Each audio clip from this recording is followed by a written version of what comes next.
Good morning, students. Today I will discuss Unit 2nd of Chapter 1st, that is Introduction to Java. Students, in the previous chapter we have studied there are various high level languages, but students, Java as a programming language, uh, that is also a high level language, is included in your curriculum. So students, we have to study you all have to study the Java programming language. So students, we will know um, about some points regarding to the history of Java. And students, Java is a object oriented programming language, and that is developed by the James Gosling and his colleagues, and they are working at the Sun Microsystem company. And firstly, Java language was named as oak, and that is referred to the oak trees outside the James Gosling's office. And students, firstly, Java is developed for the electronics applications, like television set-top box. And students, we all know there are various high level languages, but Java has become more popular in the market. The reason behind this is platform independence means Java programming language has its own ZRE means Java runtime environment, and this feature makes the Java programming language is platform independence. And the other high level language use the runtime environments of a specific operating system that is installed in that system. But Java has its own GRE to run the applications. And next point, students, and we have studied Java was developed by the James Gosling and his teams. And that's why James Gosling is known as the father of Java. And students, there are some achievements uh, regarding to the James Gosling, and he has done the graduation in the computer science from the uh, University of Calgary. And he developed many compilers and mailing systems, and he was selected as the United States of National Academy of Engineering for this achievements. And he was honored also uh, the Canada's highest civilian honor for this. That is all about regarding to the history of Java and the James Gosling. And so, students, now we will see the basic features of Java. And Java is a object-oriented programming language, and everything is associated with the object in the Java programming language. And without object, you cannot perform any functionality in the Java programming language. And next is one, Java programs both compiled and interpreted. Yes, students, if you want to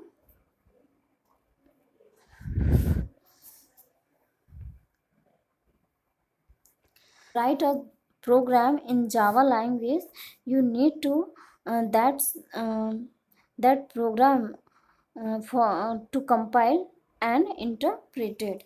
And next is point, it can access data from the local system as well as from the it means, students, and Java programming language can be used for the desktop or standalone applications as well as network applications or web applications.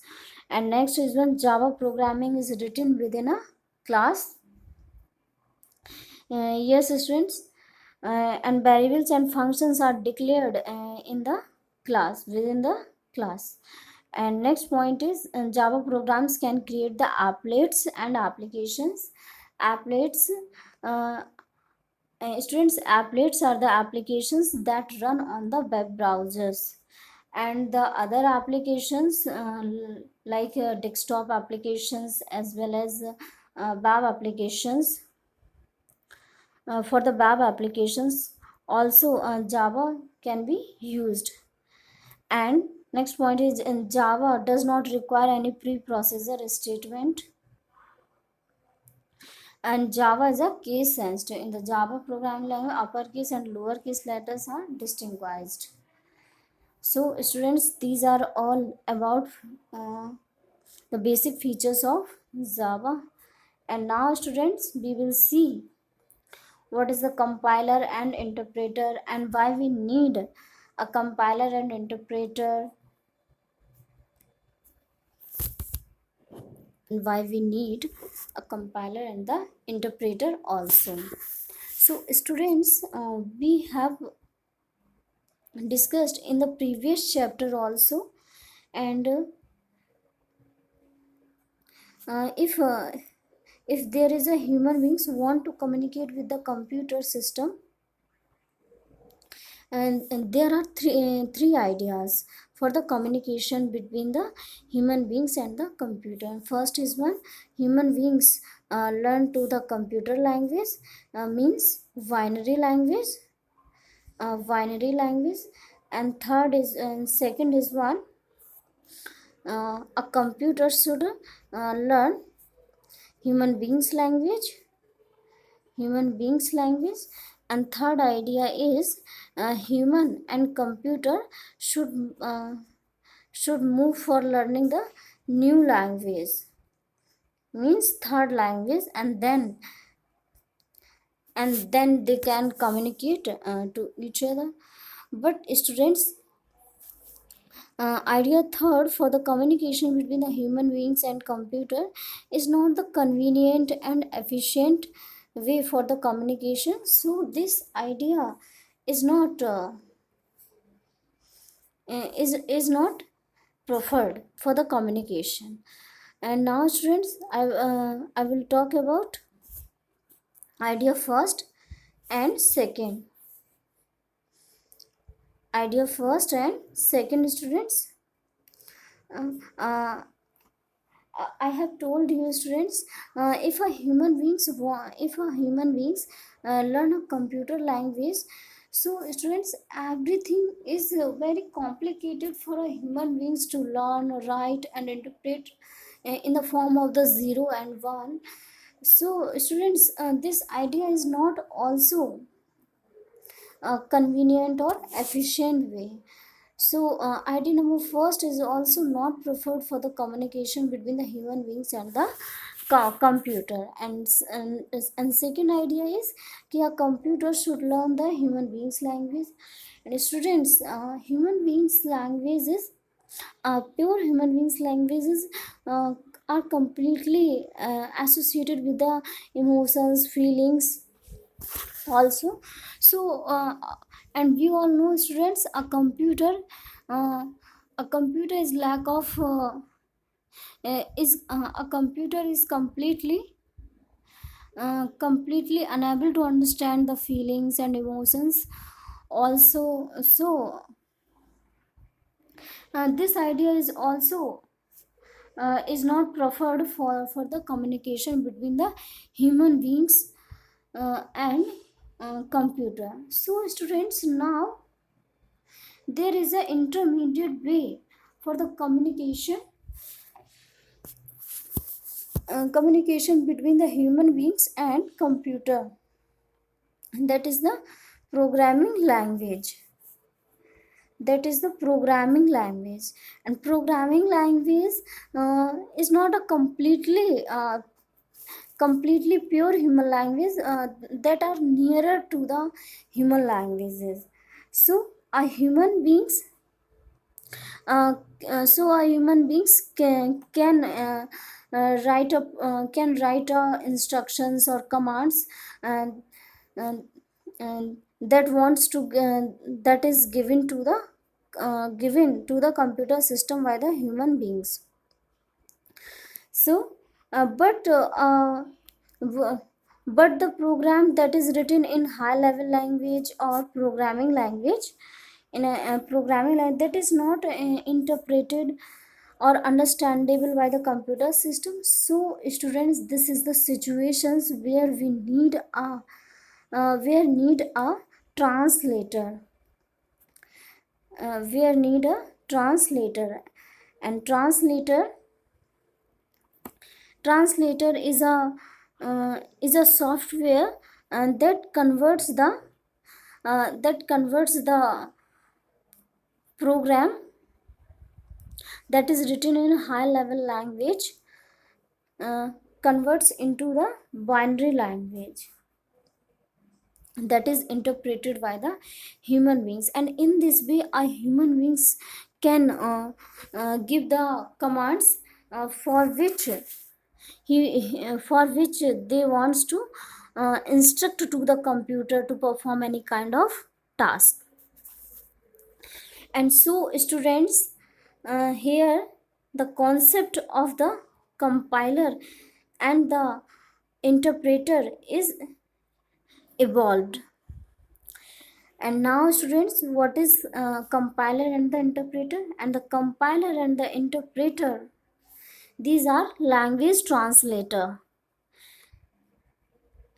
that converts the source code that is written in high level language into a binary language, and so that the instructions or commands given by the human beings can be interpreted by the computer system.